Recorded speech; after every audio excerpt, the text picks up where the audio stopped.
Hey everyone, and welcome back to the channel. Today, we're diving deep into the fascinating and often turbulent world of one of history's most iconic artists, Vincent van Gogh. His name conjures images of vibrant sunflowers, swirling starry nights, and that famous ear incident. But beyond the masterpieces and the myths, a profound question lingers. Was Vincent van Gogh a madman, a genius, or perhaps a little bit of both? Let's explore the life and mind of this extraordinary individual and uncover the truth behind the brushstrokes. Born in 1853 in Groot-Zundert, Netherlands, Vincent wasn't always an artist. His early life was a whirlwind of different professions. He worked as an art dealer, a teacher, and even a missionary in a poor mining community. Can you imagine Van Gogh, the art dealer? Each of these experiences, though seemingly disparate, shaped his unique perspective on humanity and suffering, a perspective that would later pour onto his canvases with unparalleled intensity.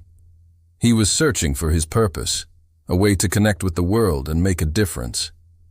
This restless spirit, this deep yearning for meaning, was a constant in his life, long before he ever picked up a paintbrush with serious intent.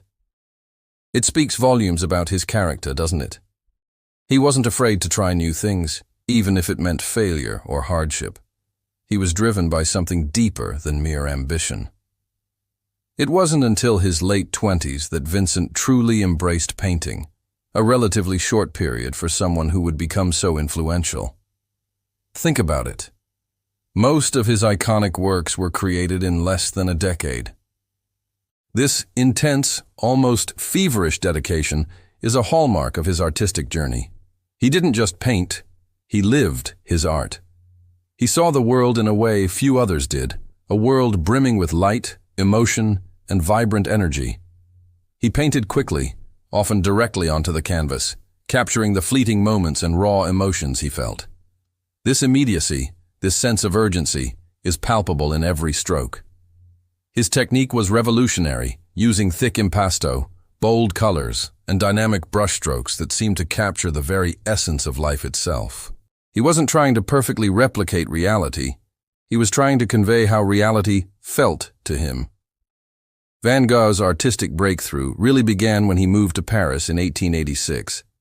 Here he was exposed to the Impressionist and Neo-Impressionist movements, which radically transformed his palette and technique. He befriended artists like Henri de Toulouse-Lautrec, Émile Bernard, and even his later complicated roommate, Paul Gauguin. It was in Paris that his darker, earthier tones began to give way to the bright, intense colors we associate with him today. He experimented with pointillism, but ultimately forged his own path, developing that distinct, expressive style that is undeniably Van Gogh. He was absorbing, learning, and then synthesizing it all into something entirely new. This period was crucial for his development, a crucible where his artistic vision was truly forged. He wasn't just copying, he was evolving. However, beneath this artistic explosion, Vincent struggled profoundly with mental health. His most prolific periods were often punctuated by intense psychological crises. The move to Arles in southern France in 1888 was an attempt to create an artists' community, a studio of the South, but it eventually led to his infamous confrontation with Gauguin, resulting in the self-mutilation of his ear. This event is often cited as the epitome of his madness, but it's important to understand the context. He was under immense stress, both financially and emotionally, and grappling with severe psychological distress. The incident was a tragic manifestation of his internal turmoil, not just a random act of insanity. It highlights the deeply intertwined nature of his genius and his struggles. Following this incident, Van Gogh voluntarily admitted himself to an asylum in Saint-Paul-de-Moselle in Saint-Rémy-de-Provence. Despite his suffering, this period was incredibly productive.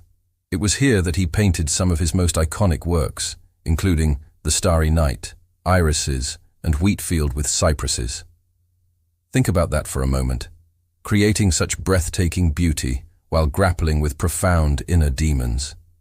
It's a testament to his unwavering commitment to art, a powerful drive that transcended his pain. He found solace and purpose in painting, using it as a way to process his experiences and express his deepest emotions. His art became his sanctuary, his way of communicating with a world that often misunderstood him. So was he mad or a genius? The truth is, it's not an either-or situation. Modern scholars and psychologists suggest he likely suffered from a complex combination of conditions, possibly including bipolar disorder, epilepsy, and even lead poisoning from his paints. These conditions undoubtedly contributed to his emotional instability and his unique way of perceiving the world. But here's the crucial point. His mental health struggles, while undoubtedly agonizing for him, did not define his genius. Instead, they often informed it. His heightened sensitivity, his intense emotional experiences, his unique vision, these were intertwined with his suffering, but they also fueled his unparalleled artistic output. He channeled his inner turmoil into vibrant, emotionally charged masterpieces. His art wasn't just a depiction of the world, it was an interpretation, a raw outpouring of his soul. He painted the humble beauty of everyday life, the struggles of the working class, the comfort of a simple chair, and the dazzling majesty of the natural world. He imbued everything he painted with a sense of vitality and personal connection. His portraits aren't just likenesses, they're windows into the souls of his subjects, reflecting his own empathy and understanding. He saw the extraordinary in the ordinary, the profound in the simple. This ability to infuse his subjects with such deep emotion is what sets him apart. He didn't just paint what he saw, but how he felt about what he saw. Sadly, Vincent van Gogh's life ended tragically in 1890, likely by suicide at the age of 37. He sold only one painting during his lifetime, and his immense talent wasn't truly recognized until after his death. This adds another layer of poignancy to his story. Imagine creating such groundbreaking work, pouring your heart and soul into every piece, only to be largely ignored and misunderstood. Yet he persevered, driven by an internal fire, a belief in his artistic mission. His perseverance in the face of adversity, his unwavering commitment to his vision, is truly inspiring. He painted not for fame or fortune, but because he had to. It was his way of existing, of making sense of the world.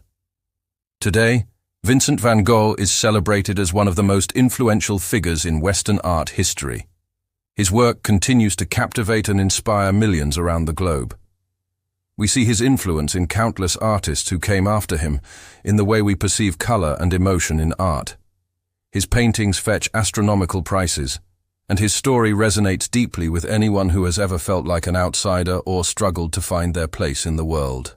He reminds us that true genius often walks a path less traveled, a path that can be fraught with challenges, but ultimately leads to something profoundly beautiful and enduring.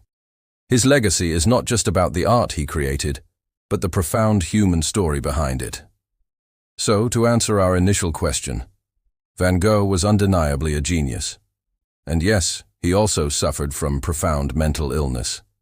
But these two aspects weren't separate.